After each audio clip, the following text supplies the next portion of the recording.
In 1980, the Supreme Court of the United States made a ruling that almost no one expected.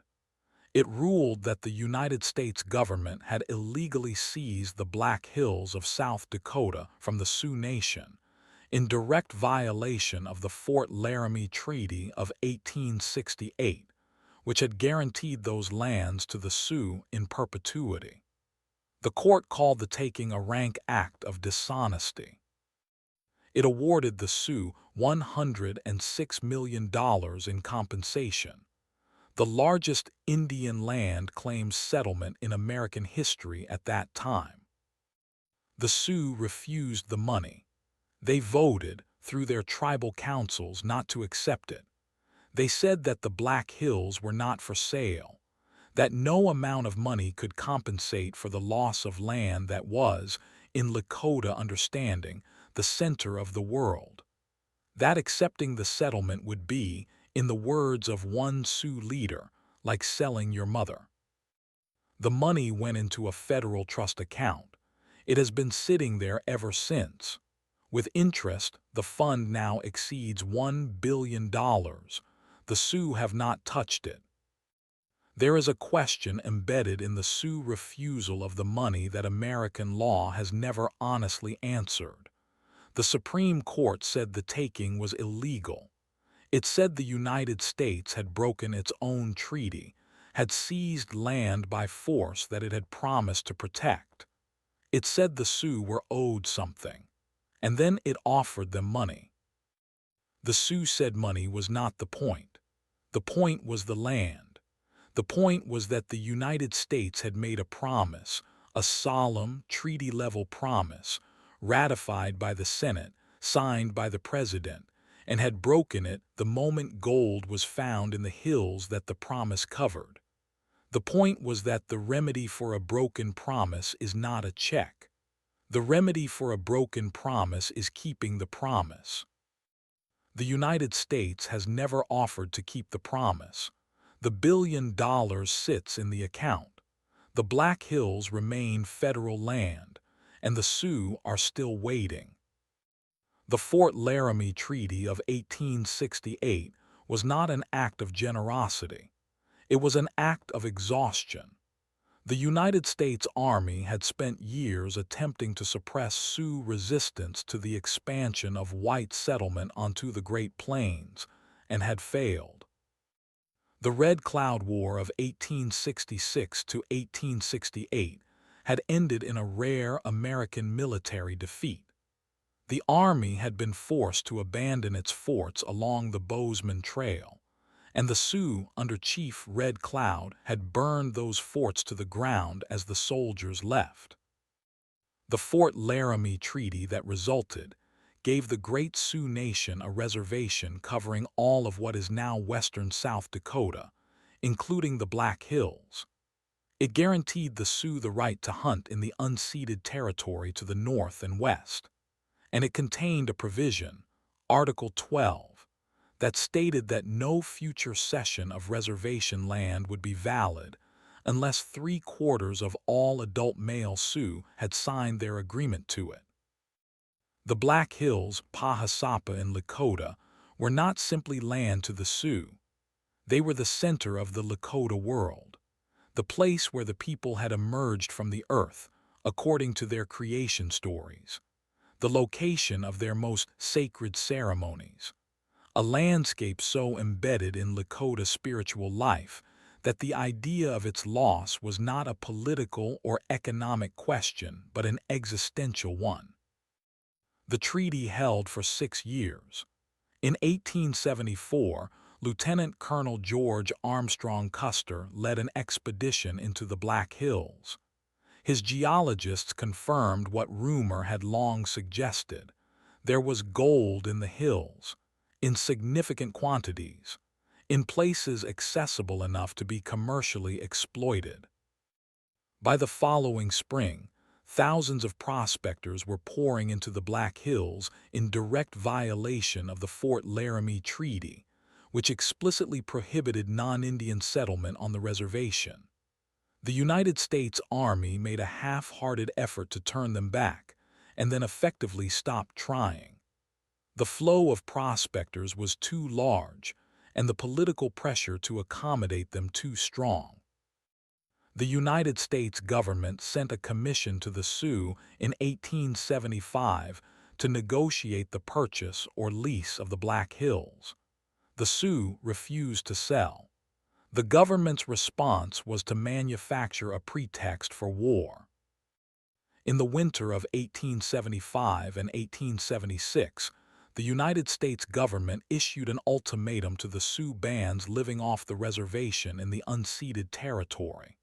They were ordered to return to the reservation by January 31st, 1876, or be considered hostile. The deadline was impossible to meet. It was winter. The bands were scattered across hundreds of miles of territory. Many of them never received the message. The January 31st deadline was not a genuine offer of compliance. It was a mechanism for declaring war. What followed was the Great Sioux War of 1876, the conflict that produced the Battle of Little Bighorn, where Custer and his command were destroyed by a combined Sioux and Cheyenne force in June of that year. The army returned in overwhelming force through the autumn and winter, systematically destroying Sioux villages and food supplies, killing horses and buffalo, and forcing band after band to surrender. By 1877, the resistance was broken. Congress passed the Act of 1877, which unilaterally abrogated the Black Hills provisions of the Fort Laramie Treaty and transferred the hills to the United States. The consent of 3/4 of adult male Sioux, required by Article 12 of the treaty, was never obtained. The legal challenge began almost immediately. The Sioux filed their first claim for compensation in 1923. They were initially denied standing to sue. They refiled. They appealed. They navigated the labyrinthine procedures of the Indian Claims Commission, established in 1946, which proved in practice to be a process designed to convert land claims into money settlements rather than to restore land. In 1980, 57 years after the first claim was filed, the Supreme Court issued its ruling. Justice Harry Blackmun, writing for the majority, found that the taking of the Black Hills had been a violation of the Fifth Amendment. The court upheld the award of $106 million. Justice William Rehnquist dissented. He argued that the Sioux had started the War of 1876 and that the taking was a legitimate consequence of their defeat. The majority disagreed. The award stood, and the Sioux said no. The refusal was not unanimous in the sense that every individual Sioux person agreed with it. It was unanimous in the sense that every tribal council voted not to accept the settlement. The vote was not close. And it has been reaffirmed in the decades since. As new generations of tribal leaders have come to power, as the fund has grown, as the material conditions on the reservations have deteriorated in ways that make the existence of $1 billion unclaimed dollars both more tantalizing and more irrelevant. The reservations of the Great Sioux Nation are among the poorest communities in the United States. Pine Ridge Reservation in South Dakota has an unemployment rate that has historically exceeded 80%. Life expectancy on Pine Ridge has been reported at levels comparable to some of the poorest countries in the world. The material poverty of the Sioux reservations is a direct and documented consequence of the dispossession that the Supreme Court itself declared illegal. And yet the money sits unclaimed. This is the fact that outsiders have the most difficulty understanding. The argument that the Sioux should take the money and use it to address the material needs of their people is not a callous one. $1 billion, invested wisely, could fund schools, hospitals, housing, economic development.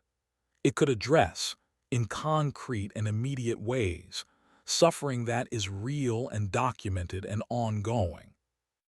The Sioux leaders who have maintained the refusal across generations have heard this argument. They have considered it, and they have rejected it, not because they are indifferent to the suffering of their people, but because they understand something about the nature of the choice that the argument misses. Accepting the money would not just be accepting money. It would be accepting the legal finality of the taking. It would be signing a document that said, "The Black Hills are gone, we acknowledge they are gone, we have been compensated for their loss, the matter is closed." It would extinguish, permanently and irrevocably, the legal claim to the land itself.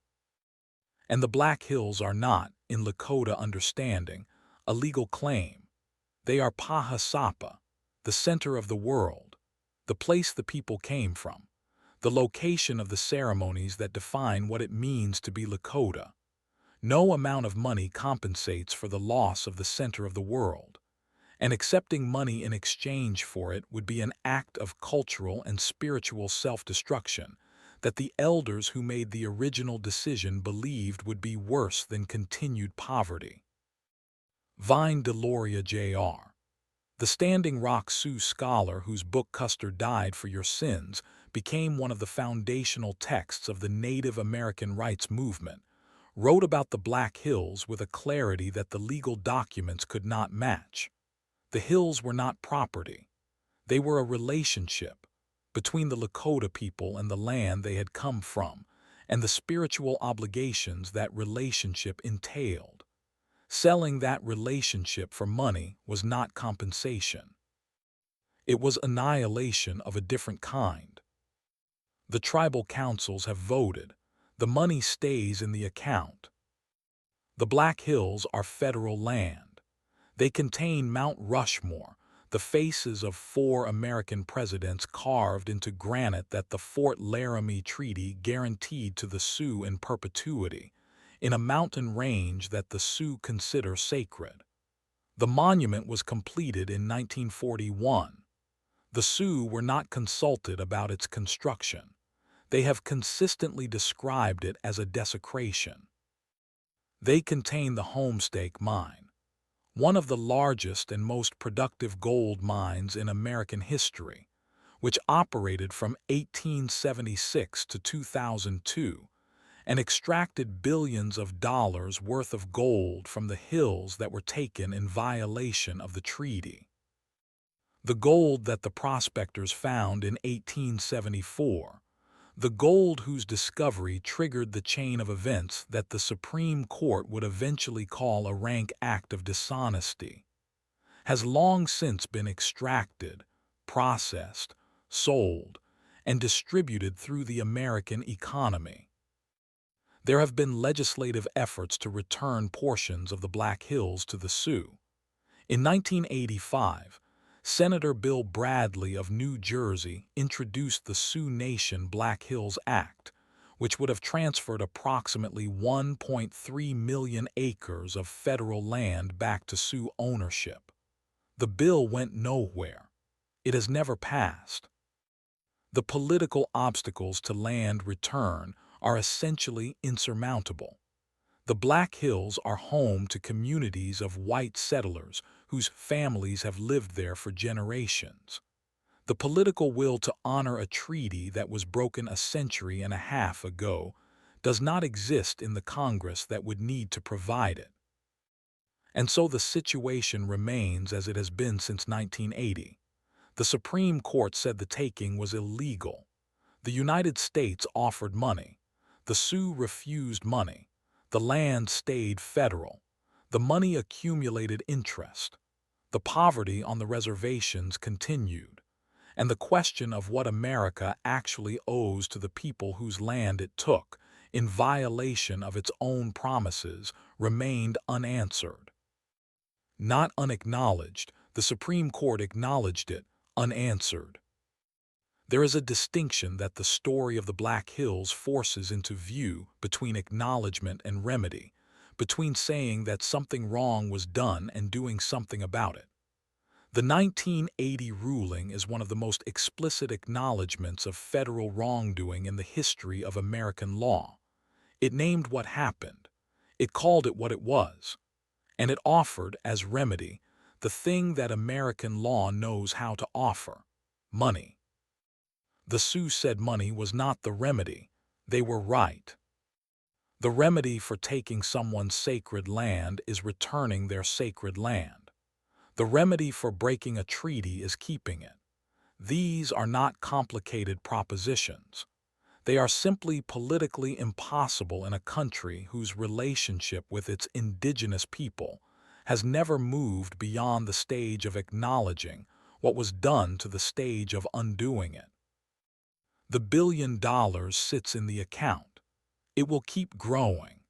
And in the Black Hills, in the hills that the Dakota people call the center of the world, in the hills where 4 American presidents stare out from carved granite at a landscape that was never legally theirs, the ceremonies continue. The people are still there. They are still waiting.